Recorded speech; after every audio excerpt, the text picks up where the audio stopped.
प्यारे छात्रों, आज हम आपको फिजिक्स में मूल राशियां इसके मात्रक के बारे में बताएंगे। जैसा कि आप जानते हैं 7 मूल राशियां होती हैं। वो 7 मूल राशियां हैं लंबाई, द्रव्यमान, समय, विद्युत धारा, ताप, ज्योति तीव्रता, पदार्थ की मात्रा। अब इसके मूल मात्रक, इन मूल राशियों के मात्रक क्या क्या हैं? पहला लंबाई का मीटर, द्रव्यमान का किलोग्राम, समय का सेकंड, विद्युत धारा का एम्पियर, ताप का केल्विन, ज्योति तीव्रता का केंजिला और पदार्थ की मात्रा का मोल। ये 7 मूल मात्रक होते हैं। अब हम बात कर रहे हैं कि मूल मात्रक लिए कहाँ से गए हैं। तो आ जाते हैं। पहला मूल मात्रक मीटर। मीटर जो है 1 मीटर वह दूरी होती है जो शुद्ध क्रिप्टन 86, ये एक रेडियो एक्टिव तत्व होता है। इसमें से नारंगी रंग के प्रकाश तरंगे उत्सर्जित होती हैं और उन तरंगों की संख्या 16,50,763.73 तरंगे उत्सर्जित होती हैं। इसका मतलब समझ लीजिए कि ये तरंगे की इतनी संख्या की तरंगे जितनी दूरी तक उत्सर्जित होकर के इकट्ठी हो जाती हैं, वही दूरी 1 मीटर ली गई है। अब आ जाते हैं, दूसरा मूल मात्रक है किलोग्राम, जो द्रव्यमान का मात्रक है। यह लिया गया है फ्रांस देश की राजधानी पेरिस में एक विशेष टुकड़ा है, एक पदार्थ होता है प्लेटिनम इरेडियम, उसका टुकड़ा है। उसी टुकड़े को ही 1 किलोग्राम मान लिया गया है। वैसे व्यवहारिक रूप से अगर हमें 1 किलोग्राम का द्रव्यमान पता करना हो तो हम 4 डिग्री सेल्सियस पे 1 लीटर पानी अगर इकट्ठा कर लें और उसका जो द्रव्यमान होता है वही किलोग्राम माना गया है। इसी तरह से आ जाते हैं समय पे। ये समय का मात्रक सेकंड होता है। सेकंड लिया गया है एटॉमिक क्लॉक, परमाणु घड़ी। परमाणु घड़ी में एक रेडियो एक्टिव तत्व होता है सीजियम 133। इस सीजियम 133 रेडियो एक्टिव तत्व के परमाणु, इनकी कंपन की संख्या होती है यानी 9,19,31,31,770 कंपन। ये समझ लीजिए कि इतना कंपन जितने समय में कर देता है वही समय 1 सेकंड होता है।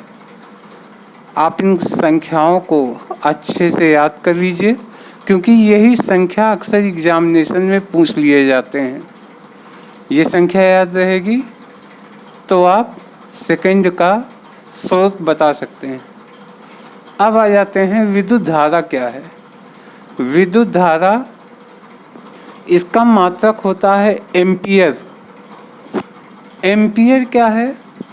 1 एम्पियर वह धारा है जो समांतर 2 तार ले लीजिए, दोनों तारों के बीच में 1 मीटर की लंबाई होगी, दूरी 1 मीटर की दूरी होगी, और उसमें अगर हम करंट प्रवाहित करें तो दोनों तारों में प्रति मीटर करंट प्रवाहित करने पे दोनों तारों पे प्रति मीटर 2 × 10⁻⁷ न्यूटन का बल लगता है, जो दोनों तारों के बीच में आता है। यानी अगर हम धारा प्रवाहित करें तो जो दोनों तार 1 मीटर की दूरी में हैं उनके बीच में प्रति मीटर लंबाई में 2×10⁻⁷ न्यूटन का बल 1 एम्पीयर पैदा करता है। वही विद्युत धारा का मात्रक होता है। अब आ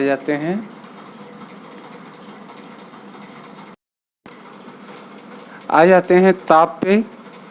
ताप का मात्रक होता है केल्विन।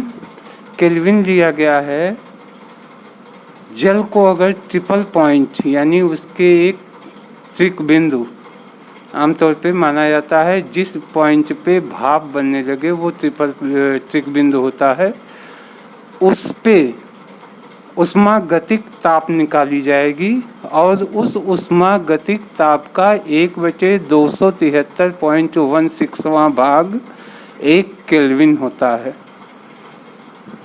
अब आ जाते हैं केंडिला। केंडिला ये ज्योति तीव्रता का मात्रक होता है।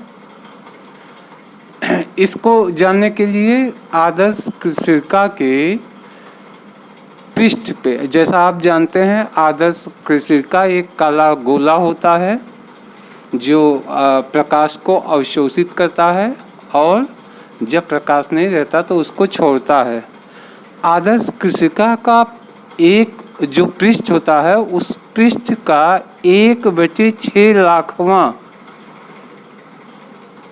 क्षेत्रफल, जो मीटर स्क्वायर क्षेत्रफल है, उस पृष्ठ के लंबवत ज्योति तीव्रता होती है। वही केंडिला मानी जाती है।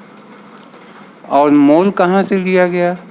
मोल किसी पदार्थ की वह मात्रा होती है जिसमें उसके जो अवयव हैं, उनकी संख्या C12 यानी कार्बन परमाणु के 0.012 किलोग्राम में जितने परमाणु होंगे उसकी संख्या के बराबर वह अवयव जिस पदार्थ में होगा वही उसका मोल कहलाता है। यानी 1 मोल के अवयव की मात्रा C12 के 0.012 किलोग्राम में उपस्थित परमाणु की संख्या के बराबर होता है।